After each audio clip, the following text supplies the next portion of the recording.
Ay guys, muli po nating babalikan si yung mag-asawa po na nasa labas po ng tahanan ng kanilang anak po. Para po ibigay po yung mga nalikom po natin na tulong. Ayan po. May kasama po tayong nagbubuhat ng bigas. Si Ashley po. Talagang malupit na po yan at magaling na. Eh, nakangiti si nanay oh. Nay! Hello po! Ba't nakangiti po kayo?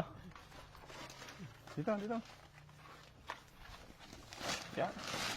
Ayan, magdadamit pa po si tatay. Ayan po, ngayon pa lang po nagpapasalamat na po ako sa mga tumulong po. Sa mag-asawa po. At sa mga tutulong pa po. Ayan po. Kamusta po kayo tay? Ito lang anak, nakaantabi kay nanay. Si Tatay Marcelo Rumbawa po no? Oh. Ayan po, yung kanyang asawa po is ano po, na-stroke po. Ngayon po, dito po sila natira sa labas po ng bahay nila. Ayan po. Pero binibigyan naman po sila ng pagkain ng mga anak nila, kaya maganda din po. Meron pong nagbigay ng mga tulong po, ngayon po iabot ko lang po. Ito pong bigas po, tayo, ano pong gusto niyo sabihin? Maraming salamat po sa mga kapwa nating kasama natin sa buhay. At nakatanggap kami ng tulong sa kanila. Maraming salamat po. Paganda lang po ng palad. Hapong, yan. May pera po kayo. Maraming salamat po na. 1, 2, 3.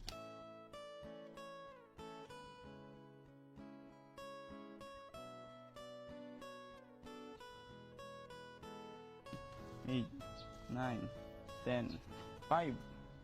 Kasi yan po yung bigas po kasama po yan. Maraming salamat po. Lalo na po kay Sir. Hindi po, sa ano na lang po sa mga nagbigay sa kay Lord po. Si anak. Asahan nyo mga at ipagdadasal ko po na lalong gaganda pa sana ang inyong buhay para mas marami pa kayong matutulungan kagaya namin. Kaya yun, hindi maubos-ubos ang pasasalamat ko sa inyo mga kasama. Dahil malaking bagay po sa amin itong binigay niyong tulong sa amin.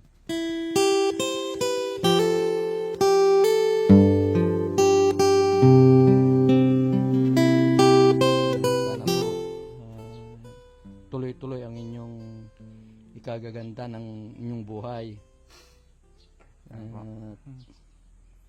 Ganun din sana si nanay at sa ganun makakasama pa natin ng medyo matagal-tagal pa. At kita nyo naman ang itsura, talagang talaga. Hindi nga makakilos, hindi nga Pero sa tingin nyo po, kilala pa po kayo niya? Palagay ko nakikilala pa naman siguro anak. Dahil araw-araw, gabi-gabi naman kami magkasama. Apa. Kaya maring di rin naman siguro ako makalimutan si nanay nyo. May request lang po yung mga nanonood po. Pwede nyo po daw pong ikisa dito si ano. Si nanay. Kaya po, kahit dito lang po. Pwede rin. Sige nga po. Dahil mahal ko nga siya.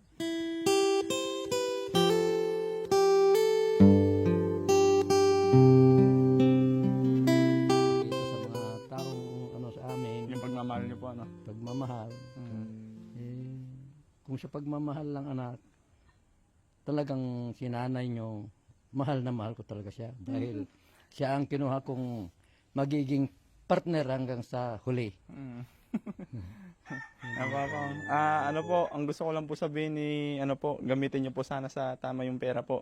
Dahil galing po sa mga tao na po yan, sponsor po natin para hindi po tayo mapahiyapang. Yun talaga ang mangyari anak sa tulong na naibigay. Laking pasalamat ko talaga dahil malaking bagay sa amin ito sa pang-araw-araw naming pangangailangan. Kaya salamat po sa inyo mga lahat ng mga nagbigay ng tulong sa amin. Maraming salamat po. Sana po mas marami pa kayong matutulungan kagaya namin. At gaganda pa sana ang inyong buhay para mas marami pa kayong matutulungan. Maraming salamat po sa mga sponsor po na nagbigay po ng tulong kila tatay at nanay po. Sana mas pagpalain po kayo ni Lord para mas marami po kayong matulungan pa po ng mga tao po. Thank you so much po. God bless po. Thank you.